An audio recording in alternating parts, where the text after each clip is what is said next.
देखिए ऐसे अपराधियों का ऐसे ही हश्र होता है कि जब कोई भी अपराधी अगर पुलिस के ऊपर गोली चलाएंगे तो पुलिस तो चुपचाप यूं ही नहीं रहेगा, पुलिस भी गोली चलाएगी। और इसलिए इस प्रकार के अपराधियों का यही हश्र होता है। और मैं कहूँगा कि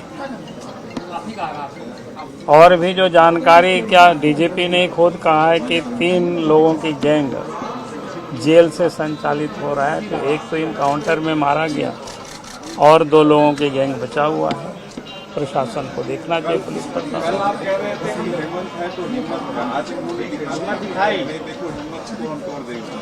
तो अच्छा बात है। हमने कहा कि भाई अपराधियों का यही हश्र होता है। अगर अपराधी अगर पुलिस के ऊपर गोली चलाती है और पुलिस उसको इनकाउंटर में मारते हैं तो कोई गलत नहीं होता है। कोई पुलिस हाथ पर हाथ धारे तो नहीं रहे। कल तक यूपी मॉडल और योगी मॉडल की आलोचना करने वाले आज उसी राह पे चल पड़े। आप सही मानते हैं सर इस कार्रवाई को? नहीं, मैंने कहा ना कि अपराधियों का यही हश्र होता है भाई। मैं देख लूं। रायपुर से झारखंड लाने के क्रम में गाड़ी पलट गई पलामू में और अमन साहू एनकाउंटर में मारा गया। पुलिस के हथियार छीन कर भाग रहा है। देखिए नहीं, अब ये देखिए, इसको हल्के में मत लीजिए। कानून कोई भी तोड़ेगा, पुलिस उस पर कार्रवाई करेगी। और जो जानकारी मिल रही है कि पुलिस के हथियार लेके भाग रहा था, छीनने का प्रयास किया गया था, पुलिस पे हमला हुआ था। तो पुलिस ने बचाव में क्या है। माफियाओं के लिए योगी मोड अपना रहे हैं, इस पर आपकी क्या राय है?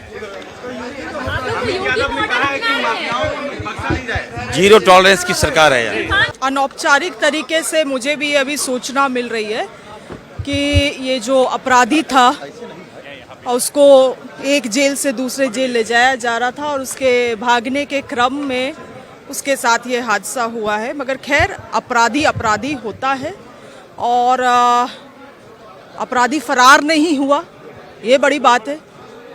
हमारी सरकार लॉ एंड ऑर्डर को लेके गंभीर दिनों दिन होते जा रही है। ये सरकार के लिए भी एक सकारात्मक चीज़ है।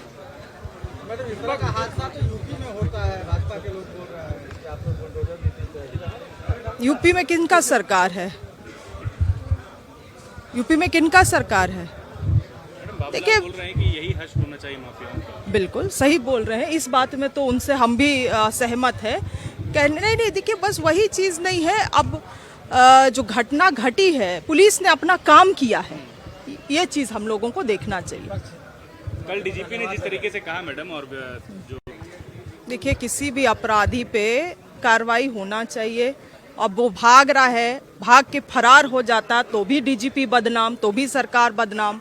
अब उस पर कार्रवाई हुआ, भाग रहा था तो उसको जो भी है हादसा हुआ तो उस पर भी ये लोग सवाल करते हैं। पहले मन बना ले कि ये क्या चाहते हैं। लॉ एंड ऑर्डर चाहते हैं, उसमें सरकार का साथ देना चाहते हैं, या लॉ एंड ऑर्डर को बिगड़ाना चाहते हैं। अगर ये पोस्ट हमारी आपको अच्छी लग रही है तो इसे लाइक करें, सब्सक्राइब करें और हाँ, बेल आइकन दबाना ना भूलें।